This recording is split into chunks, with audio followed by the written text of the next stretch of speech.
At Manchester Airport, a flight has just arrived from Dubai. Border officers and immigration have stopped a British man who's lost his passport. They've let him into the country, but want customs officers to speak to him. He's turned up without a passport. He came off to Dubai. He's been drinking and he's arrogant, is the word they used. But I'm sure you'll be able to cope with that. 99152. Thank you, Chief. With the man's rather unusual behaviour, border officers and immigration have suggested searching his bags. He didn't seem that drunk. He looks completely out of it. Yes, sir. I want to go to Soidful, you know. You want to go to? Soidful, you know Soidful? Salford. Yes. Soidful, yeah. Salford. Yeah. Right, well, first of all, you need to get out of here. Yeah, right. Do you have anything to declare? What do you mean? Do you need to speak? Sorry? I need to any street? No. No. No, I don't. Where have you arrived from? I come from Dhaka. Right. Yeah. Officers take the man aside for further questioning. Where did you lose your passport? In the airport. In the airport in Dubai? No, Dubai, or I don't know where. You don't know where you've lost it? Well, I did have it with me. You know, I don't know where. Is it a British passport? Right. Well, I'm going to look inside your bags and I'm going to ask you some questions. Are these all your bags here? This one is mine. Yeah, did you pack them yourself? What? Did you pack them all yourself? Yeah. Do you know what's inside the bags? Yeah. Has anyone given you anything to carry? Anything? No, nothing too bad to carry. Well, okay. Have you had a few drinks on the plane? Yeah, one or two. One or two? Aye. All right, okay, that explains a few things. I'm gonna lie, I'm not to lie. All right. You know. What do? Do you work here or are you a student? No, I'm no student, nothing. My family here, right? I just see my family here. Right. Where is your home? No. Fatley. Flatley? Fatley. Like Michael Flatley? No, it's called Fatley.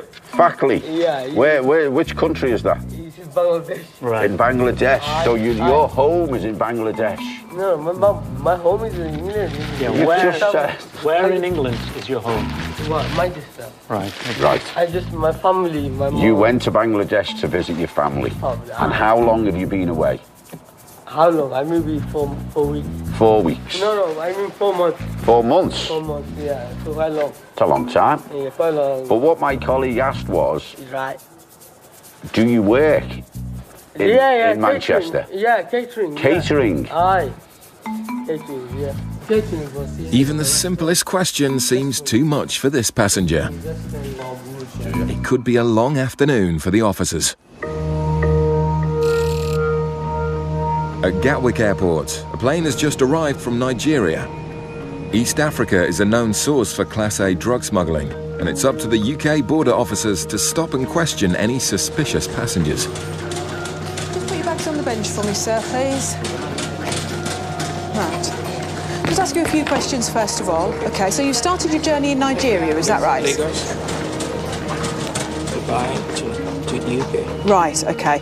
And how long will you stay in England for? I'm leaving at 7 p.m. this evening, 7:05. OK, and where are you flying on to? Netherlands, Amsterdam. OK, and what's the reason for your trip to Amsterdam? Vacation. I'm on vacation. I'm just traveling through Europe. Do you have friends or family in Amsterdam? No, I have hotel reservation. And you're not travelling with anybody else? Just me. OK, what's your occupation in Nigeria? IT consultant. I used to live in the US. So from Amsterdam then, where are you going? Zurich. Going to Zurich? OK, so how long will you stay in Amsterdam for? Just 1 day. And then you'll fly on to Zurich? Yes, and I take a train back to London. How long will you stay in Zurich for? 1 day. I'm just traveling through Europe, that's it. Hazel is alerted by the man's whistle-stop tour of Europe. Her suspicions are heightened when she finds a cheque for a substantial amount of money. So who's Alex? A friend of mine. And is this 16,000 American dollars? That's right. Okay, why are you writing him a cheque for 16,000 American dollars? Because I owe him the money, and it's in the US, and I'm just mailing it from here to him in the US. Hazel's not satisfied by the man's explanation, so the officers swab his suitcase for drugs. There we go. It won't be 1 minute, okay, sir? Thank you. We're just going to see if there's been any contact with controlled drugs. The one that this machine tests for is cocaine or heroin. So there's a reading come up, a middle size or a medium reading for contact with both cocaine and heroin. Hazel, there was a 0.51 reading for contact with cocaine, yellow, so Right. medium size, middle size. Okay. Hazel confronts the man with the evidence. The machine we have tests for traces of drugs, and what he's just told me is that there was a background trace for cocaine. I've never used cocaine before. Have you ever been near any drugs or? Never No? touched it. Okay. The man is adamant, but Hazel can't rule him out as a smuggler just yet. He's got really hardly any luggage. His trip is for 7 days. Yeah. Have we ever had swallowers that have come in off the Dubai? We have, haven't we? We have, yes. Yeah. I'm going to take this further because I'm not happy with him at all. I'll Yeah. get permission for a search, I think, and then put him through the body scan. In Manchester, officers are still trying to get some sense out of the inebriated passenger. Okay, what's this then? This one.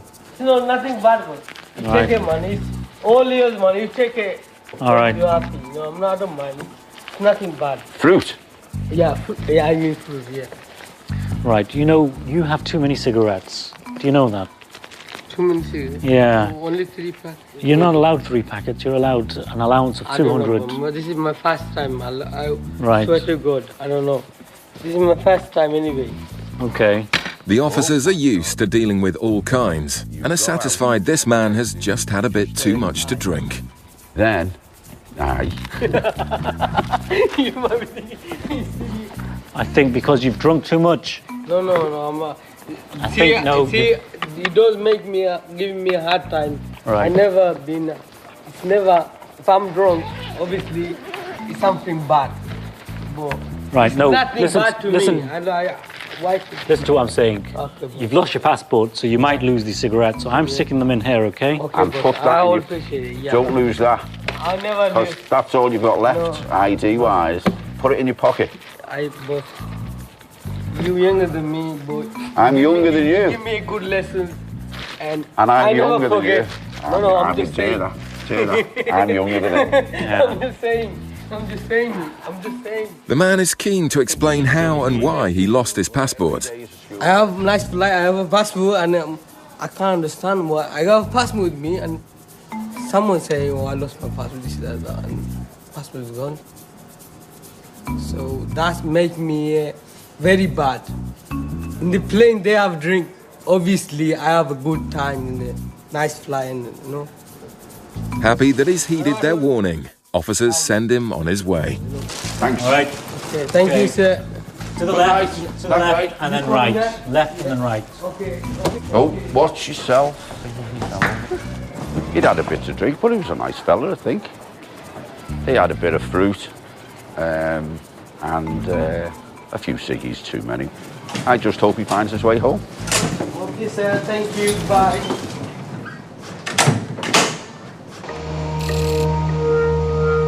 At Gatwick Airport, Hazel's still trying to verify the Nigerian man's story to work out why he's travelling with a cheque for thousands of dollars. And what is it you owe this man the $16,000 for? It's money he gave to me. It's in the US. I'm sending it back because I'm not traveling to the US. I said while I'm in the UK, I'll get a stamp, put it on it, and mail it to the US. But why did you borrow the money from him? Yeah, I'm a businessman. I just started my business. I need people to give me money to run my business. I'm not completely happy with what he's telling me. And whether all this is just a smokescreen for the fact that he's bringing drugs here and he could have booked it and then cancelled it when he gets back, I don't know. Yeah. He's been very cooperative so far. I think he's likely to agree to a body scan. So if you're happy, I'd just like to put him through the machine. OK, sir. What I want to do, we've got one last thing we can do. That's okay. OK, and that is to just give you a quick X-ray. The man is put through an X-ray to reveal whether he swallowed any packages. On examination of the images, it's clear the man has nothing inside him. OK, that's fine, sir. Thank you very much for your time and your cooperation. Despite the indicators, the man is innocent and free to go. And thanks to his cooperation, he leaves with plenty of time to catch his connecting flight. At Gatwick Airport, it's rush hour as scores of holidaymakers arrive back from outside the EU. Husband and wife officers Paul and Hazel are bracing themselves for a busy night. Hello, where have you just arrived from? Turkey.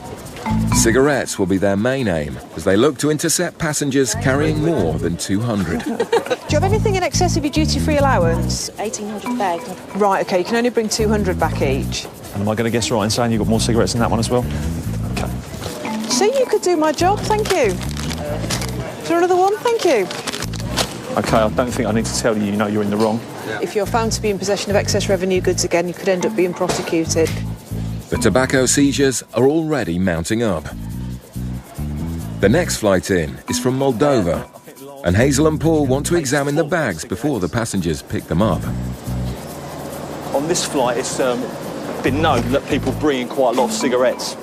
What's happened is there's only 27 passengers on this flight, so the bags have all been delivered, but there's no passengers in the reclaim at the moment, so the bags will be coming round again, so we'll have a second shot just to have a look at them outside. It doesn't take long for Paul and Hazel to spot some dodgy bags, and Sarah finds some sneakily hidden cigarettes. A few cigarettes. Obviously we can see a couple of cartons here inside the suitcase, but there's also a few that I can feel under the lining here. We can just have a look in there. There's a few cigarettes under there. And also, in an effort to try and hide them, there's actually some that I can feel in the bottom of here. These are, I'll just hold them, a pair of waterproof trousers. Paul heads back out to wait for the passenger to claim the bag with the green trousers. Hello. Hello. Yes. Where have you arrived from? From Republic of Moldova. Moldova. OK, if you'd like to bring your bags in. Paul reminds the man about the rules. There's allowances with regard to cigarettes and tobacco. Do you understand that? Yeah. You understand it. And what do you understand those allowances to be? I don't know. You don't know? So it's 200 cigarettes. But Paul knows he's got a lot more than 200. OK, so you've got 600 there, which is 3 times what you're allowed. Yes? Sorry? It's 3 times what you're allowed for 600 cigarettes, yes? Yeah. Do you understand that? Yeah. So you're over by 3. Yes? 3 times. 3 times the allowance, yes? Yeah. Have you got any other cigarettes or tobacco in here? Yeah, I got a couple more Couple more what? cigarettes. Yeah, but how many? Just 2. Just those? Yeah. Maybe more. Maybe more? Yeah. Why didn't you tell me how many? I don't know exactly. I bring this souvenir from my friend. As a souvenir? Yeah. I've never heard of a cigarette called a souvenir before. Because it's expensive. Yeah. They asked me for cigarettes. So how many cigarettes have you got in total? Maybe I got here cigarettes. And you've hidden them inside the case? Why have you hidden them in the case? They told me. They told you to hide them. Why? Because you're not allowed to bring them? Maybe, I don't know. Maybe you don't know. OK. The man's being evasive, and he's yet to mention the cigarettes hidden in the waders. At Manchester Airport, a flight has just arrived from Pakistan. It's from outside the EU, so passengers here are also limited to just 200 cigarettes. But the X-ray identifies a pink box, which officers suspect is well over the allowance. Before I even put it through, I thought the weight for the size is right as well, and the density is right. Right, let's go. The box is put back on the belt, and Officer Az heads out to the reclaim area to see who picks it up. Well, I'm going to X-ray your bags, OK? I'm going to X-ray your bags. So this way. Are you travelling alone? Yeah. And where is it you're travelling from? A young man travelling by himself has claimed the box, and Az takes him in for further questioning. It's bad news. Do you know what your allowance for cigarettes are? It's 200. 200 cigarettes, 1 sleeve of cigarettes. How many do you have? How many? 9. 9 sleeves. Okay. I'm going to look inside all these bags now, okay? You still sticking with 9? All right, could you open this for me, please? Having seen the X-ray for himself, Az knows he's carrying a lot more than 9 sleeves. 6 in there. Oh, so there's more than 9? Why didn't you say that right from the start? The man realizes he's busted. I'm going to seize these cigarettes because you're well over your allowance. That's all you're allowed. If you bring anything like this in, you need to declare them. You need to let the customs officer know that you've got more than 200. But the 10,000 cigarettes will be seized, and he won't be selling them illegally on the UK black They market. took money off you there. Who did? As a matter of interest, how much did you pay for these? For like... For all of them, it cost No, just for what? £2. £2. You would have sold that for about 30, Yeah, very easily. but not this time. The man leaves without his cigarettes, which will now be destroyed. Meanwhile, another passenger from Pakistan has been brought down by immigration officers. They suspect he's breached his student visa by working when he should have been studying. Apparently the university or college papers that he's given to the officers, he thinks a little bit dodgy, so the immigration officers just has to go in the bags to see if there's any other documentation that backs his story up, basically. Almost immediately, Gary finds the man's UK lorry driving licence. Unusual paperwork for a student. Have you had a licence for a large goods vehicle? Do you drive for someone? No? We all like big lorries, don't we? But I don't necessarily want to pass the test. So why would you want to pass the test for? No, I understand that. But why would you want to learn to drive a big lorry in the UK unless you were working for somebody? Convinced he's been working, Gary presses the man for details of his alleged university. So this college, what's the name of the college? Oxford. And how many people go to that college? 25, just make that up now. And what's the names of the other people in the class? Roll me 5 off, starting now. Louis, Sam, 3, Go away, you're making this up. I'm going to give you 5 quicker names. If the man wants to convince Gary, his answers will have to be better than that.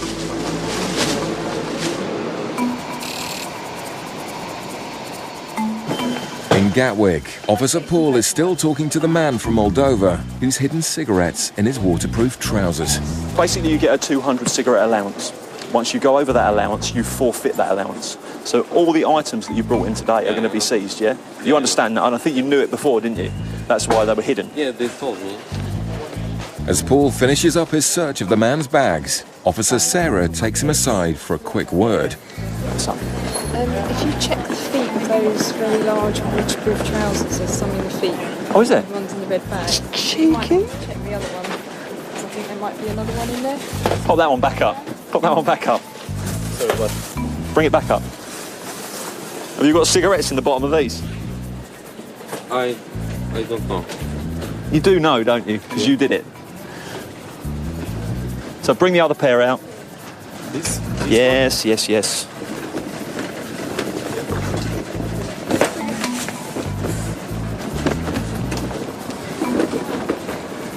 Now, you knew they were in there and you saw me put them back, but you still didn't tell me, did you? I don't remember, but I think you do remember quite clearly. how many? Paul is far from impressed that the man has tried to deceive him. Hidden in the 2 pairs of trousers are over 200 cigarettes. Now, is there anything else you want to tell me about? No. No? That's it, is it? Check again.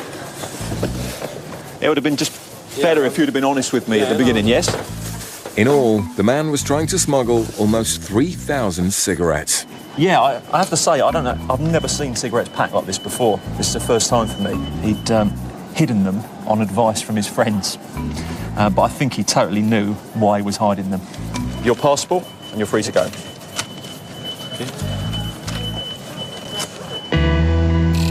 Back in Manchester, Gary's team have almost finished searching the man suspected of breaching his student visa. I mean, this just looks like a photocopy of something that's been made up. It doesn't even look convincing, does it? And it doesn't look good. Do you think he'll get landed? Probably temporary admission to come back tomorrow with the rest of the proof that he's been studying. And if he thinks you're onto him, he just wouldn't come back. Well, I know, exactly. And the fact that there's information in his bag about he's taken a HGV course in driving suggests to me that he's obviously possibly could be working. Gary then finds some suspicious credit cards that cast further doubt on the man's credibility. It's all a bit strange, but it's not a customs issue. But the search has found no evidence of drugs, so the man is taken back up to the immigration area. He'll be given 24 hours to prove that he's returned to the UK to study, or he'll be removed. The next day, the man suspected of breaching his visa by working in the UK returned voluntarily to Pakistan.